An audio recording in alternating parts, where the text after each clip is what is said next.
Good evening and welcome to the Money Show, your trusted window into the world of markets, money and everything that matters to your financial future. I'm Kavita Thapliyal and the Money Show is your daily dose of insight, strategy and smart money moves, whether you're an investor or first-time saver or just curious about where your hard-earned money should go. This is the place where finance meets clarity. We have you covered on all the fronts, and in this show we not only talk of investment strategies or investment instruments but also answer your portfolio queries. So just in case you need our help, you can send across your questions or your portfolio details on our WhatsApp number, which is 8657974571. We also have an email ID where you can send across your question. The email ID is themoneyshow@tnow.tv. All right, so let's begin the show today. And in times of heightened market volatility, even seasoned investors can feel the pressure to react impulsively. But what if there was a way to stay calm, remain invested, and still work toward long-term financial goals without the stress of constant portfolio tweaks? Mahesh Patil, CIO at Aditya Birla Sun Life AMC Limited, highlights a time-tested approach, multi-asset investing, by balancing risk and return across diverse asset classes like equity, debt, gold and REITs. This strategy offers stability, consistent performance and peace of mind. The question we asked today on the show: are you relying on a single asset class for your investments, or have you explored how a diversified multi-asset strategy could strengthen your portfolio during uncertain times? Let's welcome Mahesh. Mahesh, hi, good evening and welcome to the Money Show. And the very first question that I want to put in front of you is, what some of the biggest mistakes, you heard that right, I'm talking about the biggest mistake in my very first question, biggest mistake that investors make during market volatility, and how can a multi-asset strategy, help prevent them? Mahesh. Yeah, good evening. So you're right. I think during market volatility, I think, see, when markets are trending and a particular asset class is doing, it's very easy to really invest, into that asset class, and especially if the asset class is known to give you good long-term returns. I mean, it's very easy, just put one asset class and stay in that, but it's not always the case, right? And we've seen that more recently, right, that the volatility in the market, especially the equities, which did very well, post-COVID, till a year back. And then we've seen now, after a very kind of a strong run, we've seen now volatility over there, and the returns also are kind of moderating. So I think the biggest mistake people is that, when there is volatility, and while we all know that the long-term returns are good, but when the returns in the near term, say in a one-year period, in a particular asset class is well below the threshold level, or even negative at times, investors tend to then panic or get jittery and try to move out of that asset class and then look into something else, which is probably giving a better return, say, looking back, in the last 1 year.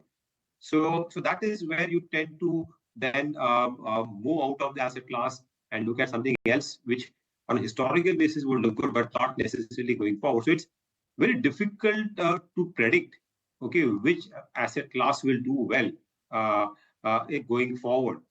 So, in that scenario, if you're able to reduce the volatility, because of a diversification across some asset classes which are probably not correlated, and also give a good long-term compounding or a long-term wealth creation, then I think the ability for the investors to stay invested into the fund, even in times of volatility, is much higher. And that is the most important kind of an aspect of a multi-asset fund, which kind of, if you look at over a period of time, because of the different asset classes, and as you know, different asset classes will give different returns at various point in time. We have seen the experience there for investors is much better. Like recently, what we've seen, right, when equities haven't done so well in the last 1 year or so, and last 9 months, we've seen that gold, which has given a fantastic return, right? It is given the last 1 year, it's given more than 50% kind of a return, and has compensated for that. Even fixed income, which was kind of a dead asset class a year back, is also now doing well because we've seen rates have come down. So people, if you have taken some duration call, that has given you returns in the region of around 8 to 9%, which is not really bad. So Mahesh, when we talk about multi-asset funds, how do multi-asset fund adjust their allocation in response to changing market conditions? You highlighted returns from debt and from gold also. With recent examples, continue the recent examples, how would you like to explain our viewers as to the allocation that might change as per the market movement? So one is, the one is to really do dynamically change the asset allocation, okay, across various asset classes depending on a particular model, okay, which can tell you uh, which asset class looks relatively better on a various framework, okay, which is there. It could be like equities could be on a valuation based kind of a framework. It can be a momentum based framework. But I think more importantly, I think in the multi-asset fund, okay, which most of the what we manage is to maintain a uh, kind of a time-tested asset allocation, which over a longer term has given you returns which are reasonably good with low volatility. So what we've seen that uh, with a combination of around say 65% equity, right, around say 15% into precious metals like gold and silver, and balance into fixed income, that has given long-term returns which are only slightly lower than what you would have on the equity side, because equity we know in the longer run is an asset class which gives you much better returns. But at the same time, the volatility is significantly lower. So on a risk-adjusted basis, that gives you a good return. Now, within that, automatically, when a particular asset class does better, like for example, more recently, you would have seen that gold has given a much higher return. So whenever the asset allocation in a particular asset class moves beyond the target allocation, what we have, we do a rebalancing over there. Okay, around 5% plus or minus within the asset class can be more view based in terms of our outlook on that particular asset class. So we don't really tinker too much the asset allocation. It's probably in a tight range of around say 10% plus or minus in a particular asset class. But we decide on what's the long term, Okay, the most appropriate asset allocation, right, which is right. suitable for to create wealth. Okay, so in a multi-asset allocation fund, Mahesh, if I want to understand what's the exposure capping given to each asset class, and also when we talk about equity, are we talking about a multi-cap strategy within equity, or we are talking about a flexi-cap strategy within equity exposure that the multi-asset allocation fund has? So the typically, as I said, the if you look at on equity, for example, right? So one is that when you have a multi-asset allocation fund, minimum investment in a particular asset class has to be at least 10%, because that's what the SEBI has classified. If you want to really call it a multi-asset allocation fund. But like for example, the fund, okay, which we have, where we have capped the precious metal exposure to around 20%. So it will vary from around 10 to 20%. Equity is typically targeted at around 65% median level, but we can take that on the higher side to around 80% or so, which we can do. And the balance is the fixed income component with minimum at least 10% into fixed income at any point in time. So that's the kind of range within which the allocation moves within the asset class.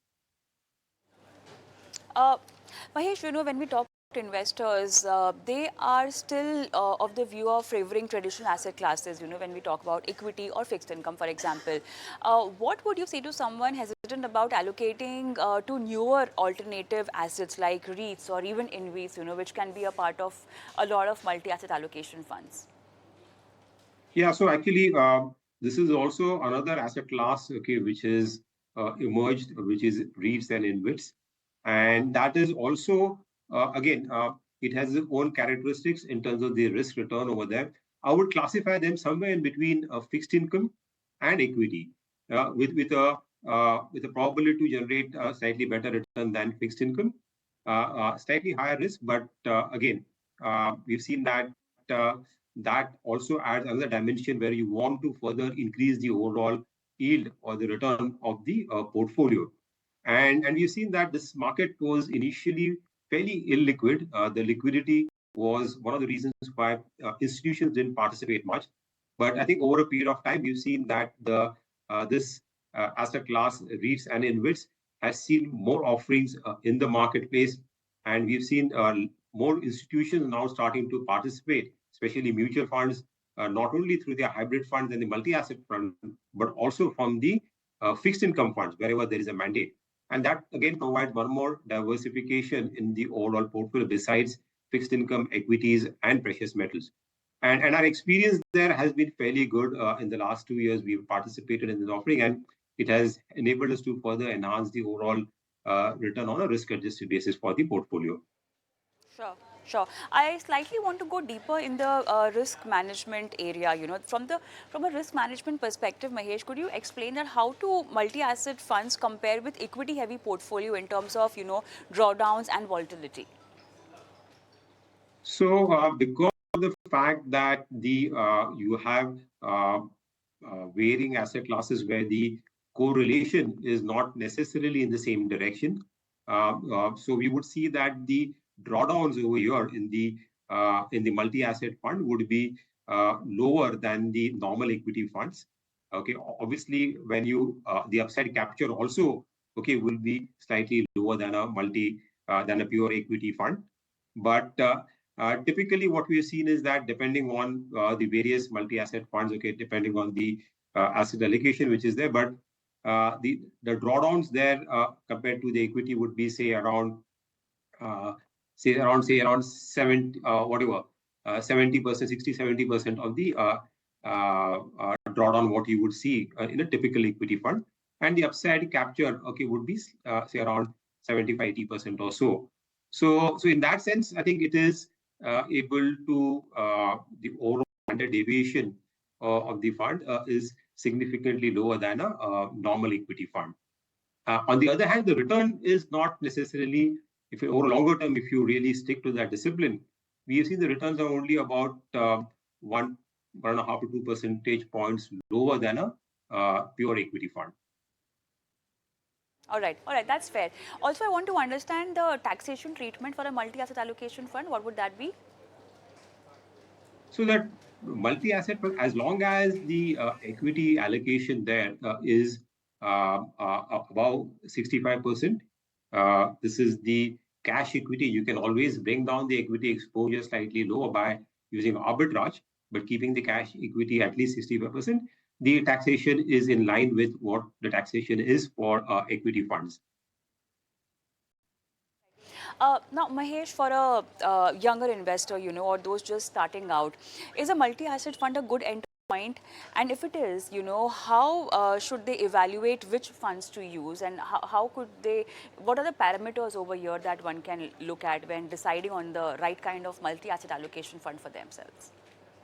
So I would say that this multi-asset funds is a great product for all kind of investors, whether you are a fresh investor, where obviously your risk appetite could be higher, so you would want to go into a slightly higher riskier products or an equity product.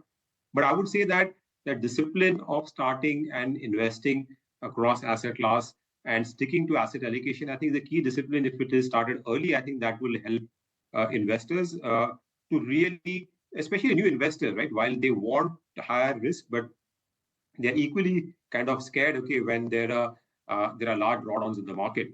So I think this is a good product for even the early investors as well as mature investors also who are looking to have a lower volatility in that sense. So I would say that it is all-time product for everyone, and and again in terms of the return expectations, as you for the investors, I think it would be uh, slightly slightly lower than the equity returns. But to really choose a fund, the question about that, I would say that uh, one should look at how a fund. It's not only about absolute returns, right? Because that is also important, but more importantly, how the fund is able to really participate. When the market goes down, so what is the downside capture and the upside capture? Because essentially, if one is trying to reduce the volatility, so on a risk-adjusted basis, right, how the returns are is what would be a good comparison to determine, okay, which is a good fund to invest in this category, I would say. All right, one last question to you. Now, looking ahead, what market or macroeconomic factors should investors watch, closely in 2025, and how might multi-asset strategies be positioned to respond? So in this year, if you're looking at one is uh, on the equity side, we've seen there are uh, global risk which is there because of the trade wars, which is lead to volatility on the global front.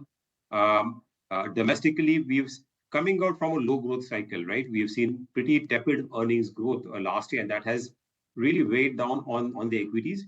And I would say that the equity going forward, and post-COVID, we had a very strong growth for our GDP as well as the corporate earnings growth. I think that is going to kind of normalize toward more the longer-term growth rate of around 12, 13% for earnings growth for equities over the next, say, 2 to 3 years. And and we are in an environment where the monetary policy is kind of now getting much looser. There is enough liquidity now in the system, and RBI also we've seen some rate cuts, and we are expecting another 50 basis point of rate cuts going forward, which means that fixed income also this is a good time to lock into the fixed income returns. And also, if you're taking certain duration in your portfolio, it can give you better returns over there. At the same time, there are geopolitical risks which are there globally as well as in India. And in that sense, gold also becomes a good hedge in that scenario. So looking at these dynamics, okay, which is there, it's going to be a scenario where we see multiple of these things play out, which will impact various asset classes differently. And very difficult to predict and say that a particular asset class will give you extraordinary returns. So in this kind of uncertain environment, I think multi-asset strategies, I think, would do well for investors to really tide over that volatility. At the same time, participate in the long-term returns which each asset class has to offer. I think it's time up for me on this particular segment, but thank you so much for taking time out and helping our viewers understand every aspect of multi-asset allocation strategies. Thank you so much. Thank you. All right, time for a quick break, and post that, let's get your mutual fund portfolio queries answered. I'll be joined by Hemant Tustigi. And before I slip into a short break, I'm going to flash our WhatsApp number and email ID where you can also send across your portfolio details and get it answered live by our experts.